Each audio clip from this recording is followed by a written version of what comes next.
Welcome to Module 6, where we're tackling the heart of background screening, and that's identity matters and fraud. Today's lesson is a cornerstone. Legal names are critical. Get this right, and you're building a rock-solid screen. Get it wrong, and you're leaving the door wide open for risk. We're diving into legal names, middle names, birth dates, and addresses, why they're the gold standard, and how they shape your entire screening process. Buckle up for a fun ride. This makes sense. We're going to make you an expert who nails identity every time. Okay, let's roll. Let's start with the basics. What's a legal name? It's the name on your government-issued ID, your driver's license, passport, even social security card. Think John Michael Smith, not Johnny or J. Mike. All right, this is the gold standard for background screening because it's what the courts use when filing the criminal records. Remember, back in Module 2, I think maybe Lesson 2, there are no social security numbers in criminal records, no driver's license numbers either. It's all about names, birth dates, and addresses. If you mess up the name, you're literally searching for a ghost. And remember, about 30% of people use alias, maiden names, married names, totally different names. And that's a 2021 industry report that says so. So that's why getting the legal name right is non-negotiable. Now let's talk about middle names. They're a big deal, especially with common names. If you're screening a John Smith, there are thousands of them out there. But John Michael Smith, that narrows it down a little. Middle names help avoid mix-ups with someone else's record. I've seen it go wrong too many times without a middle name. You might flag the wrong John Smith's theft conviction, or worse, miss the right one's fraud record because you didn't have a middle name. Birth dates literally are just as critical.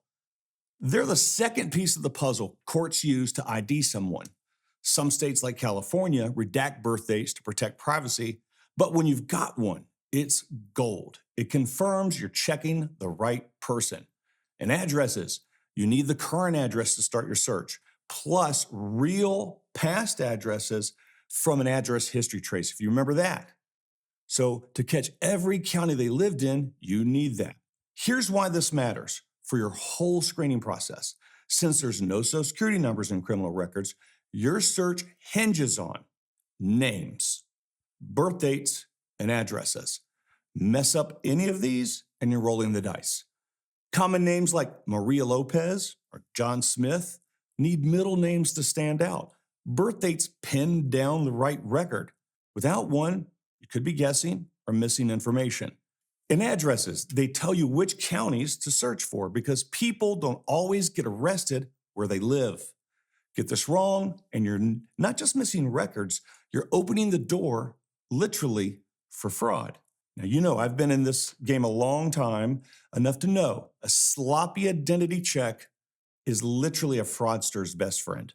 So how do you nail legal names and identity like a pro? All right, well, here's your game plan. First, always demand legal names.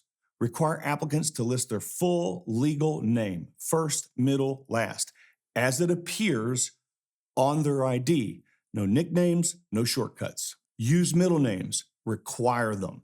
Always include middle names, especially for common names like Smith or Lopez or anything else that's very common, to avoid mix-ups and disruptions. Verify birth dates. Double-check the birth date with the applicant and the address history trace to ensure it matches the court records and that you can use it as a token to match identity. Now, get all the addresses. Use an address history trace to uncover every county they've lived in, not just run their current address, run the aliases, check every legal name, maiden names, married names, because 50%, if you remember, of women change names after marriage. You're building a fortress around your company, folks, and it starts with getting identity right.